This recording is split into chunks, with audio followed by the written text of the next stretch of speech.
Hello everyone, আজকে আমাদের আলোচনার টপিক হচ্ছে PN junction diode. So at first আমরা সেমিকন্ডাক্টরের ক্লাসিফিকেশন সম্পর্কে জানবো। এরপর ডায়োড কেমনে ফর্ম করা হয় সেমিকন্ডাক্টর দিয়ে তা আমরা দেখব। ফাইনালি আমরা দেখব ডায়োডের বিভিন্ন বায়াসিং টেকনিক আর আইবি ক্যারেক্টারিস্টিক্স। সো সেমিকন্ডাক্টর হচ্ছে আমাদের এমন একটা মেটেরিয়াল যাদের ইলেকট্রিক্যাল কন্ডাক্টিভিটি কন্ডাক্টর আর ইনসুলেটরের মাঝামাঝি হয়ে থাকবে। ইলেকট্রিক্যাল কন্ডাক্টিভিটি বলতে আমরা বোঝাচ্ছি কোন একটা মেটেরিয়াল কত ইজিলি তার মধ্য দিয়ে কারেন্ট ফ্লোকে অ্যালাউ করা। আর এখানে সেমিকন্ডাক্টরের এই এবিলিটিটা কন্ডাক্টর আর ইনসুলেটরের মাঝামাঝি থাকবে। এক্সাম্পল হিসাবে আমরা সিলিকন, জার্মেনিয়াম বা গ্যালিয়াম আর্সেনাইডের কথা বলতে পারি। অর্থাৎ আমাদের পিরিয়ডিক টেবিলের গ্রুপ 14 এলিমেন্টগুলো সেমিকন্ডাক্টর হিসেবে বিহেভ করবে। আর আমরা যদি এখানে সিলিকনের একটা পলিমারের স্ট্রাকচারটা দেখি, এখানের মধ্যে আমরা রেড ডট দিয়ে ইলেকট্রনকে ইন্ডিকেট করেছি। আর সিলিকনের আউটার শেলে আমরা 4টে ইলেকট্রন দেখতে পাচ্ছি, কারণ হচ্ছে এটা গ্রুপ 14 একটা এলিমেন্ট। আর আমরা যদি এখানে এই 4টে ইলেকট্রনকে কনসিডারেশনে নিই, তাহলে আমরা বলতে পারবো আমাদের প্রত্যেকটা সিলিকন অ্যাটম এখানে তাদের আউটার শেলে 8টে ইলেকট্রনের ক্রাইটেরিয়াটা ফুলফিল করেছে। আমরা যদি ডোপিং এর উপর বেস করে সেমিকন্ডাক্টরকে ক্লাসিফাই করি, তাহলে এটাকে দুই ভাগে ভাগ করা যায়। একটা হচ্ছে ইন্ট্রিনসিক সেমিকন্ডাক্টর, আরেকটি হচ্ছে extrinsic semiconductor. So intrinsic semiconductor হচ্ছে আমাদের পিওর সেমিকন্ডাক্টর, যাদের মধ্যে কোনো ইম্পিউরিটি থাকবে না। অর্থাৎ আমাদের ফার্স্ট এক্সাম্পলটাই ইন্ট্রিনসিক সেমিকন্ডাক্টরের উদাহরণ। তো থার্মাল এক্সাইটেশনের জন্য আমাদের রুম টেম্পারেচারে কিছু ইলেকট্রন এভাবে ফ্রি হয়। আর এখানের মধ্যে আমরা একটা এমটি স্পেস দেখতে পাচ্ছি। এই এমটি স্পেস পরবর্তীতে আরেকটি ইলেকট্রনকে এভাবে ক্যাপচার করে নেয়। আর এ হচ্ছে ইলেকট্রনের ডিরেকশনে উল্টো দিকে মুভ করে থাকে। অর্থাৎ আমরা বলতে পারি এই এমটি স্পেসটা একটা পজিটিভ চার্জ ক্যারিয়ার, আর এর ডিরেকশন আমাদের ইলেকট্রন ফ্লো এর ডিরেকশনে উল্টো দিকে হয়ে থাকে। সো একে আমরা বলবো হোল। আর এখানে একটা বেসিক ডিফারেন্স আমরা দেখতে পাচ্ছি যে সেমিকন্ডাক্টরের কেসে আমাদের ইলেকট্রন এবং হোল দুইটাই কন্ডাকশনে পার্টিসিপেট করবে, কিন্তু আমাদের কন্ডাক্টরের কেসে অনলি ইলেকট্রনটাই কন্ডাকশনে পার্টিসিপেট করে থাকে। এক্সট্রিনসিক সেমিকন্ডাক্টর হচ্ছে আমাদের সেই সেমিকন্ডাক্টর যাকে আমরা ডোপ করে থাকি কন্ট্রোল ওয়েতে, যাতে আমাদের কন্ডাক্টিভিটিটা আমরা টিউন করতে পারি। সো এটা হচ্ছে দুই টাইপের হয়ে থাকে, একটা হচ্ছে পি টাইপ সেমিকন্ডাক্টর আর একটা হচ্ছে N type semiconductor. So P type semiconductor হচ্ছে যখন কোনো আমরা একটা পিওর সেমিকন্ডাক্টরকে আমাদের পিরিয়ডিক টেবিলের গ্রুপ 13 এর এলিমেন্ট যেমন বোরন বা অ্যালুমিনিয়াম দিয়ে ডোপ করে থাকবো, তখন তাকে আমরা বলবো পি টাইপ সেমিকন্ডাক্টর। আর যদি আমরা পেন্টাভ্যালেন্ট অ্যাটম যেমন গ্রুপ 15 এলিমেন্ট ফসফরাস বা আর্সেনিক দিয়ে ডোপ করে থাকি, তখন তাদেরকে আমরা বলবো এন টাইপ সেমিকন্ডাক্টর। সো এখানে আমরা পি টাইপ সেমিকন্ডাক্টরের স্ট্রাকচার দেখতে পাচ্ছি। আর এখানে হচ্ছে আমরা বোরন দিয়ে ডোপ করেছি। সো এখানে হচ্ছে বোরনের আউটার শেলে 3টে ইলেকট্রন আমরা দেখতে পাচ্ছি, কারণ হচ্ছে এটা আমাদের গ্রুপ 13 এর একটা এলিমেন্ট। আর এখানে একটা হোল ইন্ট্রোডিউস হয়েছে বোরন ডোপিং এর কারণে। এই হোলটা পরবর্তীতে কোনো একটা ফ্রি ইলেকট্রনকে ক্যাপচার করে নিতে পারে। সো বোরনকে আমরা চাইলে অ্যাকসেপ্টেড অ্যাটমও বলতে পারি। আর এন টাইপ সেমিকন্ডাক্টর হচ্ছে ঠিক এর উল্টো। এখানে হচ্ছে আমরা ফসফরাস দিয়ে ডোপিং করেছি। যেহেতু ফসফরাসের আউটার শেল আমাদের 5টা ইলেকট্রন রয়েছে, সো ফসফরাস অ্যাটম দিয়ে ডোপ করলে এখানে এক্সট্রা ইলেকট্রন ক্রিয়েট হয়। আর ফসফরাস চাইলে তার এই এক্সট্রা ইলেকট্রনকে ডোনেট করতে পারে। সো একে আমরা ডোনেট অ্যাটমও বলতে পারি। সো এখানে একটা জিনিস নিয়ে মিসকনসেপশন হইতে পারে, সেটা হচ্ছে যদিও আমরা এখানে হোলের ক্রিয়েশন করছি আর এখানে ইলেকট্রনের ক্রিয়েশন করছি, সো এখানে মনে হতে পারে পি টাইপটা পজিটিভ চার্জযুক্ত আর এন টাইপ নেগেটিভ চার্জযুক্ত। কিন্তু আমাদের ডোপেন্ট অ্যাটমগুলোয় উভয়ই ছিল আগে থেকে চার্জ নিউট্রাল। সো যখনই আমরা কোনো একটা চার্জ নিউট্রাল ক্রিস্টালে এদেরকে ডোপ করব, সো ওভারঅল চার্জ কিন্তু নিউট্রালই থাকবে। সো এখন যদি আমরা একটা ব্রড পিকচার দেখি, এখানে হচ্ছে আমাদের পি টাইপ সেমিকন্ডাক্টর। এই পি টাইপ সেমিকন্ডাক্টরের এটা হচ্ছে আমাদের ডোপেন্ট অ্যাটম। আর এখানে যেহেতু আমরা হোল ইন্ট্রোডিউস করছি, আর যেহেতু হোল হচ্ছে আমাদের পজিটিভ চার্জযুক্ত, সো আমাদের বাকি পার্টটুকু হবে নেগেটিভ চার্জযুক্ত। আর এটাই হচ্ছে আমাদের অ্যাকসেপ্টর অ্যাটমটাই। আর যেহেতু এখানে প্রত্যেকটা অ্যাটমই একটা একটা করে হোলকে ইন্ট্রোডিউস করে থাকে, সো এখানে মেজরিটি ক্যারিয়ার হবে হোল আর ইলেকট্রন হবে মাইনরিটি ক্যারিয়ার। আর আমরা যদি এন টাইপের কেসটা কনসিডার করি, তা হবে পি টাইপের ঠিকই উল্টো। এখানে হচ্ছে আমাদের অ্যাটমটা একটা একটা করে ইলেকট্রনকে ইন্ট্রোডিউস করবে।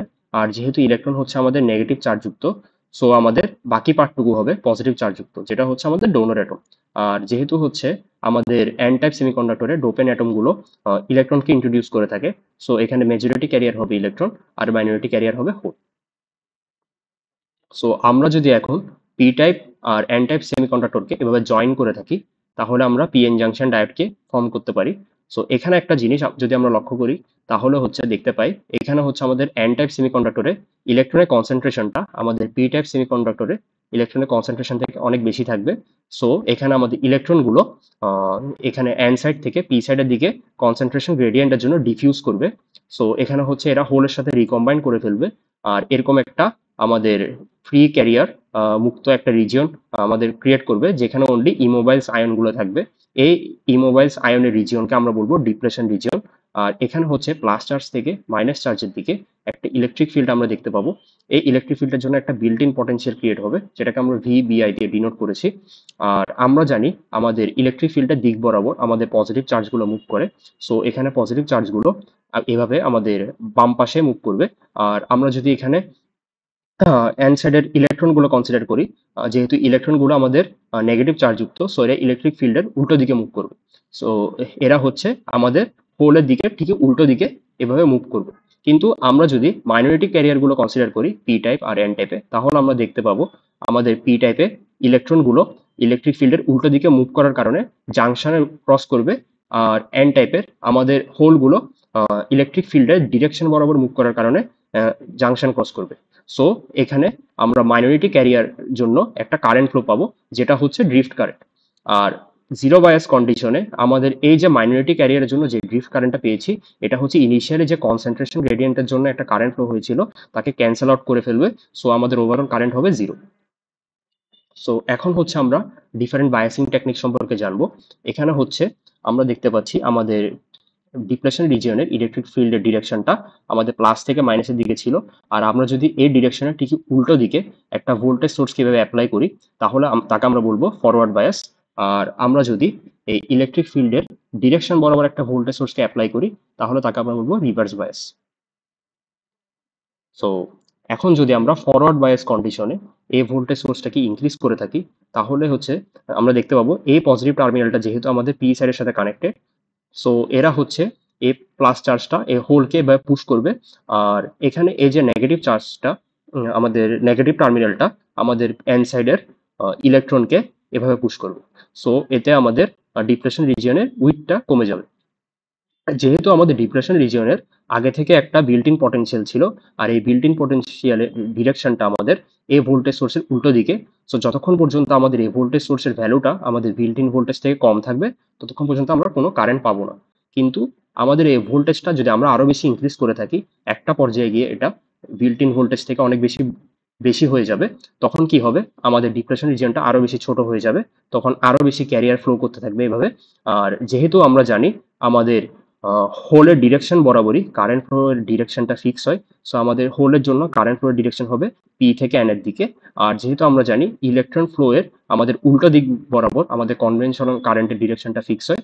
যেহেতু ইলেকট্রন আমাদের এন থেকে পি সাইডে যাচ্ছে, সো ইলেকট্রনের জন্য আমাদের কারেন্টের ডিরেকশনও আমরা সেম দিকে পাবো, অর্থাৎ পি থেকে এন এর দিকে পাবো।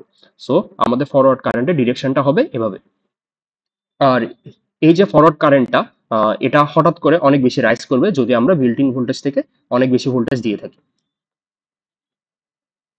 এখন যদি আমরা রিভার্স বায়াসটা কনসিডার করে থাকি, রিভার্স বায়াসে কি হয়, আমাদের ভোল্টেজ পোলারিটিটা আগের কেসে ঠিক উল্টো হবে। আর এখন যদি আমরা ভোল্টেজটাকে ইনক্রিজ করে থাকি, তাহলে আমরা দেখতে পাচ্ছি এই যে নেগেটিভ টার্মিনালটা এখানের হোলগুলোকে অ্যাট্রাক্ট করবে। সিমিলারলি এই যে পজিটিভ টার্মিনালটা এখানে ইলেকট্রনকে অ্যাট্রাক্ট করবে। সো কি হবে, আমাদের ডিপ্রেশন রিজিয়নে উইথটা বেড়ে যাবে। সো এখানে আমরা কোনো কারেন্ট পাওয়ার কথা না মেজরিটি ক্যারিয়ারের জন্য। কিন্তু আমরা যদি মাইনরিটি ক্যারিয়ারটা কনসিডার করি, তাহলে আমরা দেখতে পাবো এই যে নেগেটিভ টার্মিনালটা এখানে ইলেকট্রনকে পুশ করবে, আর এখানে পজিটিভ টার্মিনালটা এখানে হোলকে পুশ করবে। সো এরা আসলে জাংশনকে ক্রস করতে পারবে। আর যেহেতু আমাদের ইলেকট্রনের ফ্লো এর উল্টো দিকে আমরা কারেন্ট পাবো, সো আমাদের ইলেকট্রন যেহেতু পি থেকে এন এর দিকে যাচ্ছে, সো কারেন্টের ডিরেকশনটা হবে আমরা এন থেকে পি এর দিকে পাবো। সিমিলারলি আমরা হোলের ডিরেকশন বরাবর যেহেতু কারেন্ট ফ্লোটা পাই, সো এখানেও আমরা কারেন্টের ডিরেকশন পাবো এন থেকে পি এর দিকে। সো ওভারঅল কারেন্টের ডিরেকশনটা হবে উল্টো দিকে।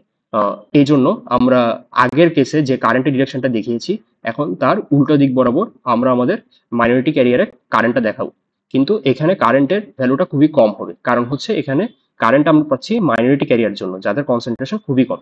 আর এটা হচ্ছে একটা কনস্ট্যান্ট কারেন্ট, আর এটাকে আমরা বলবো রিভার্স স্যাচুরেশন কারেন্ট বা আইএস। আর এখন যদি আমরা ভোল্টেজকে আরো বেশি ইনক্রিজ করে ফেলি, তখন কি হবে, একটা পর্যায়ে গিয়ে ব্রেকডাউন ভোল্টেজ নামে একটা ভোল্টেজ আছে, তাকে আমরা রিচ করে ফেলবো। এরপর আমাদের এক্সেসিভ মাইনরিটি ক্যারিয়ার গুলো ফ্লো করতে থাকবে, তখন হচ্ছে আমরা এক্সেসিভ কারেন্ট পাবো। এই অবস্থায় আমরা ডায়োডকে আর ইউজ করতে পারবো না। সো প্র্যাকটিক্যালি একটা ডায়োডকে ইউজ করতে গেলে আমাদের সবসময় ব্রেকডাউন ভোল্টেজের নিচে অপারেট করা লাগবে। সো আজকে এতটুকুই। ধন্যবাদ।